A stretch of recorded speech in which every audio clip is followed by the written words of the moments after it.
First of all, when we think about water and water infrastructure, we have a very fragile system nationally. And so Congress allocated about $50 billion to EPA to really focus on ensuring that we deliver good quality drinking water to every single person in this country. And that is focused on infrastructure, improving the infrastructure, making sure that the infrastructure isn't poisonous, like these lead service lines that continue to serve too many people in this country.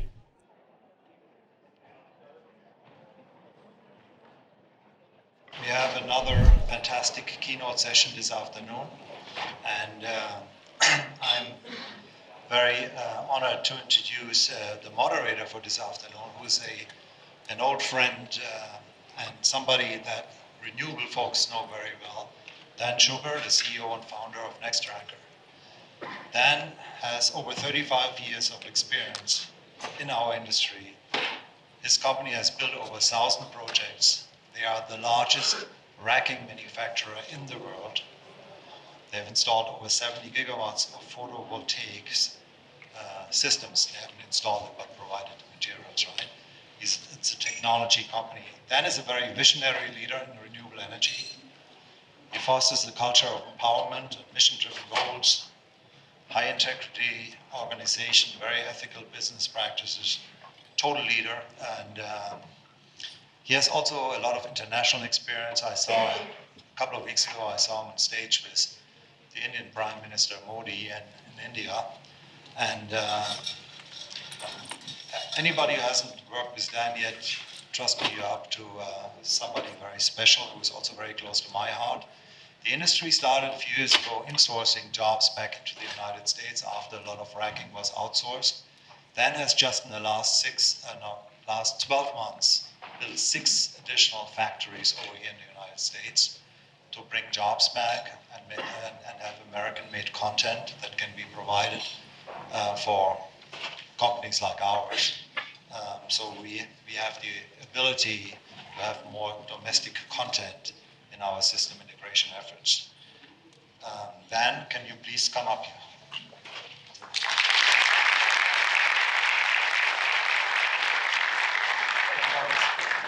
Sure, appreciate that. Thank you very much. The second introduction should be easy after our lunch meeting. I want to reintroduce for the second time today Michael Regan, the administrator of the EPA. I think I can make this very short. I hope you guys have experienced Michael when we handed him the award during the lunch presentation today. Michael is 26 years in our industry in various government roles. I met him a dozen years ago when he was working for the Environmental Defense Fund as director or senior director. He moved from there to DEQ in North Carolina, worked for government for the Cooper administration as head of DEQ. Then 3.5 years ago, he moved to Washington, D.C. to become the administrator of the EPA for the Biden administration. Michael is somebody that I respect more than probably anyone, because even when he was just the director for the Environmental Defense Fund, he had a very clear vision on what he wanted to do. He always talked about environmental justice. He had a very strong social focus. He didn't look at environmental policies just in isolation, but he looked at the impact of these policies on society, and especially underprivileged parts of society. That focus has never changed. He's a very, very unique person that I think will go much further in life than even in his current role. I'm extremely privileged to call Michael a friend, and I want you to give Michael a warm welcome when he comes on stage.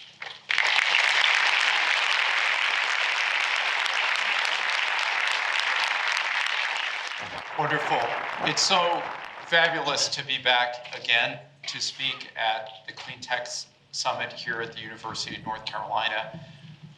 I know I share the excitement and enthusiasm to see our next generation of leaders in clean tech here offering great ideas, thoughts, inspiration.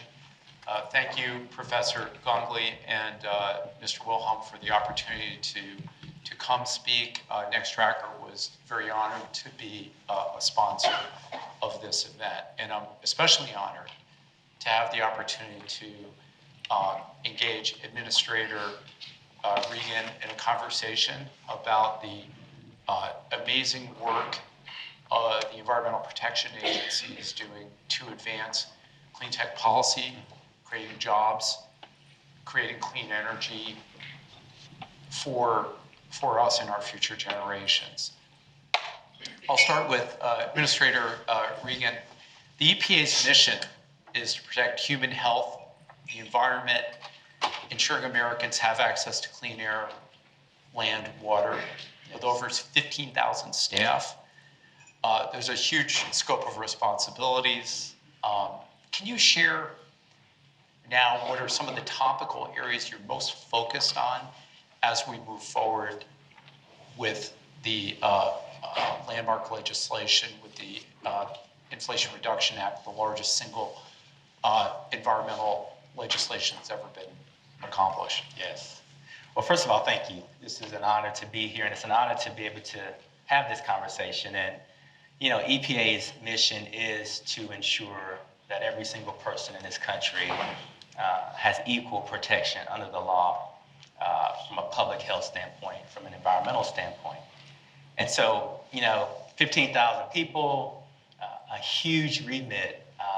It's an honor to serve in this capacity, but there are some key areas that we are really excited to focus on. I think to the point you're making about historic legislation, thanks to President Biden's vision and leadership, we've got about $130 billion to really focus on some key areas, and I'll just name a few. First of all, when we think about water and water infrastructure, we have a very fragile system nationally, and so Congress allocated about $50 billion to EPA to really focus on ensuring that we deliver good quality drinking water to every single person in this country. And that is focused on infrastructure, improving the infrastructure, making sure that the infrastructure isn't poisonous, like these lead service lines that continue to serve too many people in this country. So we have used those billions of dollars to focus on removing lead service lines and ensuring that our infrastructure is solid, but not just solid for the current state, solid for what we see as the future pressures that climate change is putting on our water infrastructure. So that's an exciting space. You really have to deal with cybersecurity. You have to think about advanced filtration technologies that we're seeing to filter out PFAS. But we also have to do it in a durable way because we understand the threats of climate change. Speaking of that, climate change is a major remit for EPA. We're at the center of the president's climate agenda. Just yesterday, I announced the single largest technology standard in United States history focused on cars and trucks. We're gonna take about 7 billion tons of CO2 out of the environment by looking at advanced technologies for mobile transportation. We're focused on reducing methane from our oil and gas sector, HFCs from refrigeration and air conditioning. And in a few weeks, we're going to unveil a power plant standard that looks at generation in this country and how we can curtail those climate pollutants. And I'll kind of end with what drives us at our very core, which is environmental justice and equity. Every single thing that we do at EPA is through the lens of environmental justice and equity. We believe that no child and no person should be left behind. So for every policy, every regulation, every grant, we are laser focused on ensuring that those who have been disproportionately impacted for decades now finally get a seat at the table, and not in a paternalistic way. The government doesn't have all the answers and solutions. We are listening to our communities and taking the considerations that they've had for decades and matching federal funds to that. So clean air, clean water, climate change, and justice, that's really the major thrust, thanks to the president's vision. And by the way, I will say this because I'm very proud of it. President Biden is the first sitting president to utter the words environmental justice during a State of the Union address. Not only once, but twice. He means it when he says, we are not going to leave any communities behind, and I'm very proud of that. Thank you for that.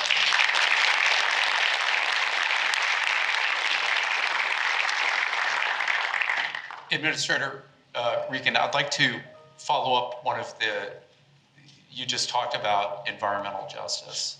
And I was very inspired in preparation for our conversation today. I did some research and I went on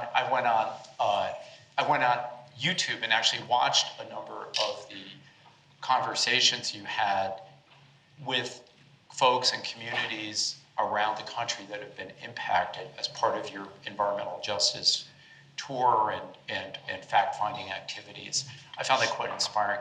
Can you unpack some of the stories and some of the case studies you found in doing this program, and how did that then inform, from a policy standpoint, the direction that the EPA is moving? I'll tell you, it has, I believe, been extremely eye-opening for the country. It was tough to sit in rooms like this or meetings in DC and really talk about environmental justice in a way that would reach people. And so we decided to do an environmental justice tour. I felt like since I have been bestowed the honor of leading a federal agency, it gives me somewhat of a bully pulpit. And we came up with this idea that if I could show up in strategic places in the country and convince CNN and MSNBC and the media to join, it would bring local press and others as well. So we branded it as an environmental justice tour. And I will tell you that the level of injustice in this country was even more stark than I understood. It definitely was eye-opening for my staff, and it blew the socks off of traditional media and social media. We decided that we would take a tour through Mississippi, Louisiana, and Texas. That was the first leg. And I will tell you, during one of the first events, I was in Jackson, Mississippi, and we were really looking at somewhat of a water crisis. I was invited to an elementary school to engage with students just about environmentalism and sustainability.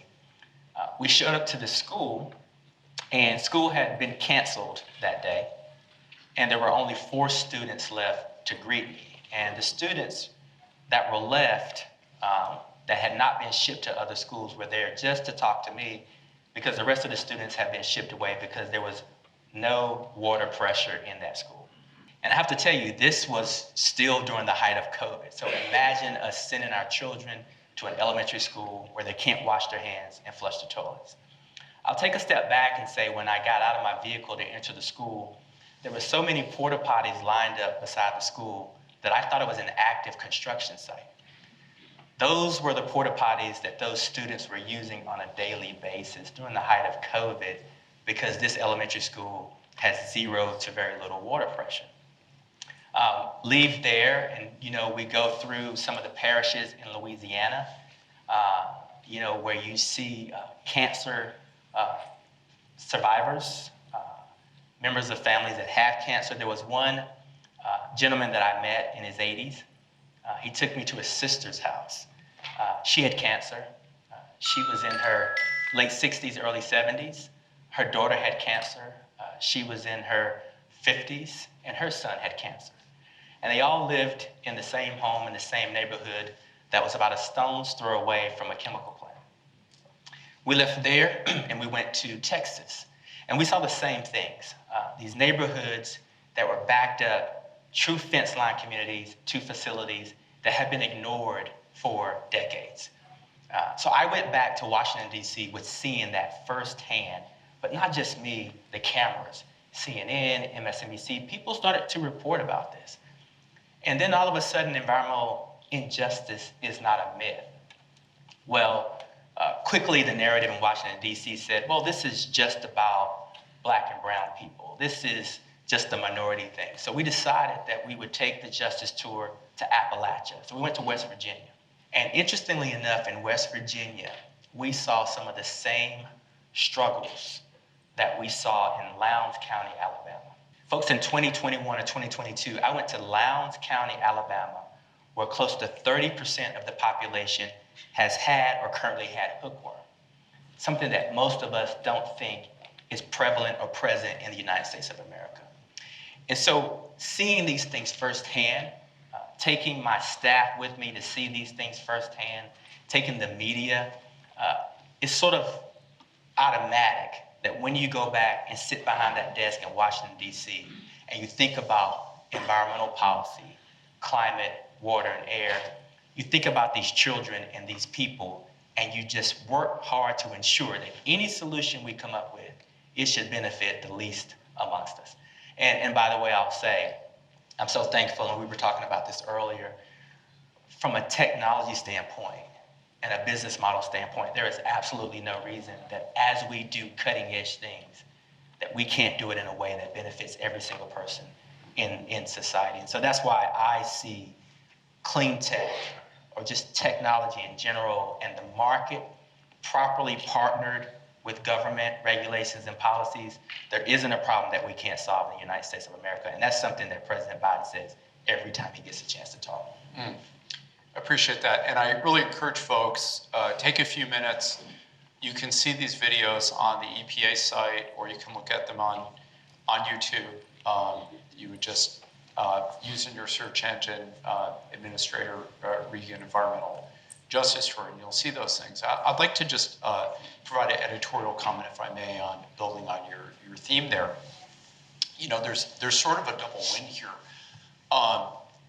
What we've been able to do at Nextracker, and Mr. Wilhelm mentioned this in the introductory remarks, is stand up, catalyze over 15 factories across the United States.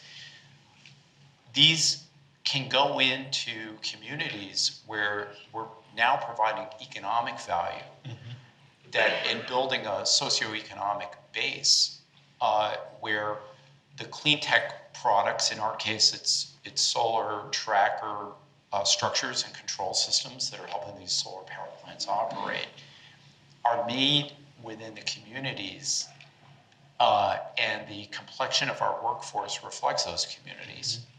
So that as these plants are being constructed across the United States, it's not products made from faraway lands that are shipped across vast distances using diesel fuel and so forth and dumped into communities. No, that we're using high quality US raw material, in this case, low carbon steel, electronics, and then making these in the area. So it's sort of a double win. As the legacy fossil fuel plants that are being phased out because they're not economic and they're obsolete. Right. You're not generating coal and pollutants that are coming from these other technologies. We're now building these plants, and just to rattle off a few areas where we've had public factory openings: Memphis, Pittsburgh, Sinton, Texas, Phoenix, Arizona, Las Vegas, Nevada, and other places across the country. So we're really seeing that create that. And my personal view is that's one of the reasons the country didn't dive into recession, as many pundits, economic experts were forecasting was going to happen. Oh, the tsunami of recession forecast a year ago, 6 months ago. It was due to policy, things like the CHIPS Act. That's right. This building, semiconductor chips, the bipartisan infrastructure bill, and the IRA. This is helping us build these high-value clean tech products. You really bring it home for us with the environmental justice tour, and then the corollary to that is this economic value. So in that spirit, one of the things that's very inspiring that came out of the Inflation Reduction Act is the EPA's $27 billion greenhouse gas reduction. Now, as I understand how this works, there is a 20% tax credit that's additive to the 30% tax credit available for clean tech. which is really targeted for low-income communities and for the first time tax-exempt local governments. Can you unpack how that greenhouse gas reduction fund is actually working out in communities across the United States? Well, I will tell you that when I got a call from Senator Bernie Sanders out of the clear blue, and he said, "Michael, can you handle $10 billion?" And I said, Can you say that in Mr. Sanders' voice? you know what, I would butcher it, so I can't. You had to be there. And this was when the legislation was in development. And he said, "I believe that we have the ability to level the playing field and ensure that every person in this country, especially our middle class and lower class, has the access to rooftop solar." Roof is what he says, rooftop solar. And so, I watched this process play out in Congress, and we ended up with $27 billion to focus on a greenhouse gas reduction fund. $7 billion completely focused on solar energy. Solar energy structures, tax credits, revenue streams that would allow for every person in this country, through partnerships, through local municipalities, through the private sector, every single home in this country could be competitive for solar panels, which is just amazing. Then there's the other $20 billion. $14 billion we are allocating through a competition to national nonprofits who are experienced in lending dollars and leveraging dollars. That'll be focused on states, cities, and municipalities who want to design green banks and other financial mechanisms to ensure that entrepreneurs, smart individuals, could compete for grants to demonstrate low carbon technologies. And then the final bucket is $6 billion. And we're kind of throwing this around billion as if it's chump change, but another $6 billion allocated to our community development financial institutions. Those who have experience lending in Black and brown and tribal communities, who can think about how to get that capital to these communities to also focus on low carbon technologies. It's just an awesome opportunity. I've had enough conversation with executives on Wall Street, whether it be commercial banking, hedge fund, private capital, venture capital. We believe that this $27 billion will bring hundreds of billions of dollars of private capital off the sidelines to invest in these very communities that we've been discussing. I think it's just such an awesome opportunity, and I think that there is an important lesson here that I want to articulate, which is there's a proper role for government, and that is to set policies and regulations to create certainty so that the innovators can innovate and the businesses can create jobs. This $27 billion, even though it's allocated to EPA, we're smart enough to say, let's create a competition for those who are experienced in handling capital to create organizations that can disseminate this money. And we just designed the metrics. And our metrics are, you only get this capital if you can reduce the carbon footprint at a certain level in certain communities. And we'll be making that announcement in a couple of weeks. But this is another revolutionary idea of what happens when you marry public and private sector ideas, but let entrepreneurs, innovators, and technology just completely lead the way. By the way, do it in a just way so that we're all transitioning together. I really appreciate that. I'd like to just amplify a few and reflect on a few of the comments you just made. This level the playing field is a huge idea. If you look back, because it sounds like a lot of money, as you mentioned, billions for this and that are coming from the IRA. But if you look back, and many economists have done this, you can see over the last 100 years, fossil fuels have received an inordinate subsidy that dwarfs what's happening with that's happened with these clean tech. So what we're talking about here is leveling the playing field. You have my commitment that if the great work of the Environmental Protection Agency can continue to level the playing field, private industry will do the rest. We'll make the investments, we'll create the jobs, we'll further energy security, energy independence, and lower energy costs for homeowners, whether at their home or their business, and create a bunch of these jobs as we discussed. Absolutely. So I really appreciate that. I'm going to hold you to it. Okay. Administrator Regan, prior to joining the Environmental Protection Agency, you served here in North Carolina as the Secretary for the Department of Environmental Quality. In this capacity, you helped develop the state's clean energy plan and move toward carbon neutrality by 2030. What progress in North Carolina are you most proud of, and what are the areas for further focus? You know, I'm really proud of the state clean energy plan. I'll take you guys back just a little ways, and when I was asked to be secretary in 2016, 2017, Governor Cooper, just like President Biden, pledged to invest heavily in the ideas around clean energy and clean tech. And so he issued an executive order 80 that really gave me, as the Secretary of DEQ, the task of designing this state plan. And because of my strong relationship with people like Marcus Wilhelm and Tom Darden and others, we knew that the only way to design a plan of that nature was to use my secretary's position as an opportunity to leverage the power of convening.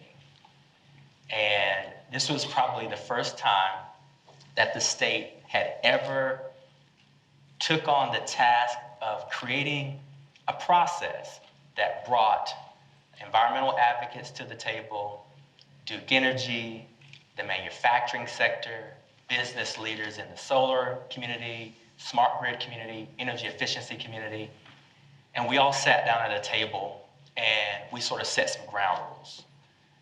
And the ground rules really revolved around, hey, we all love the state of North Carolina, and we want the state of North Carolina to be globally competitive. What do we need to do to design a runway to ensure that the best ideas, technology, and clean energy could lead the way?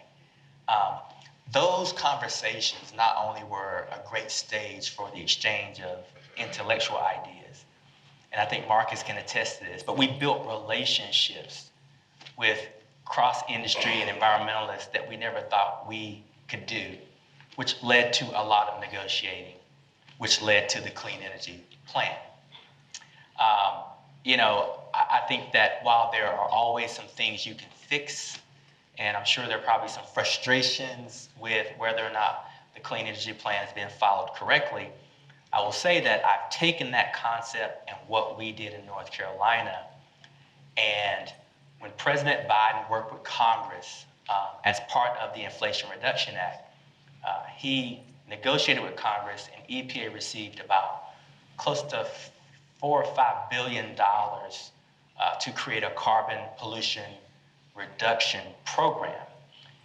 And I modeled the outcome of those billions of dollars behind what we did here in North Carolina. Now we have 47 states across the country. If they want to compete for these billions of dollars, they have to go through that process that we went through here in North Carolina. And again, we have 47 states that have opted into that program. The states that did not opt into these programs, I would argue, did for solely political purposes. And for those states that didn't opt into the program, we were smart enough to know that some states might not for political purposes. So once the state declined, we have made it available for the cities who want to participate. So we actually have participation in all 50 states. That is built on the concept and the idea that Governor Cooper came up with for Executive Order 80 that led to the constructive partnership that myself and folks like Marcus Wilhelm and others designed. Really appreciate that explanation. And really, the net result of that was the economy did really well in North Carolina. End customers, the data centers, Meta's type customers that need to power their facilities cost effectively, but also want clean energy, have been a major contributor to the state's economy. And what really helped at the end of the day, the goals to be fulfilled, was that the cost of solar and wind power have come down so much. Today, wind and solar are about the same in terms of cost. The cost of a new wind or solar plant is about 1/3 that of a new coal plant, and about 1/5 that of a new nuclear plant. That's right. So we can, I really, it resonated with me when President Biden announced the IRA. He said, this is a clean energy plan, but this is really a jobs program. At the end of the day, this is a jobs program, and it's something that also consumers benefit from. And Minister Regan, can you please calibrate us on the tremendous progress that's been made reducing greenhouse gas emissions, how that relates to the agency's goals, and how you tie that to job creation here in the U.S.? Yeah, I think the best way for me to articulate that is typically people think about EPA and they say you're the regulator and you design rules. And while that's somewhat true, what these rules really are technology standards. Essentially, we try to look at the potential of technology in the markets and where things are going, and we like to put a cap on emissions based on ushering in those technologies. And so, obviously, from a regulatory standpoint, we are very central to President Biden's greenhouse gas reduction goals. We started with hydrofluorocarbons, potent greenhouse gas, and we're going to phase out 85% of those pollutants within a 15-year window because of the regulations that we did in those first 2 years, so those technology standards. We also just issued a technology standard solely focused on methane, another highly pollutant greenhouse gas, where we actually partnered with industry. And the types of things that we are allowing in this technology standard has never been done before at EPA. After all, when you think about the potential of AI, you look at data opportunities. Quite frankly, I was in Houston talking with companies at CERAWeek, looking at robotic dogs and satellite technology. We have a technology standard, quite frankly, that's going to rein in methane emissions and actually save some of these gas companies money because they're wasting a lot of this product. Very proud of that. As I said, just yesterday, we issued a national regulation focused on reining in carbon pollution from transportation. And in a couple of weeks, we'll also issue another technology standard focused on the power sector, existing coal plants and new natural gas plants.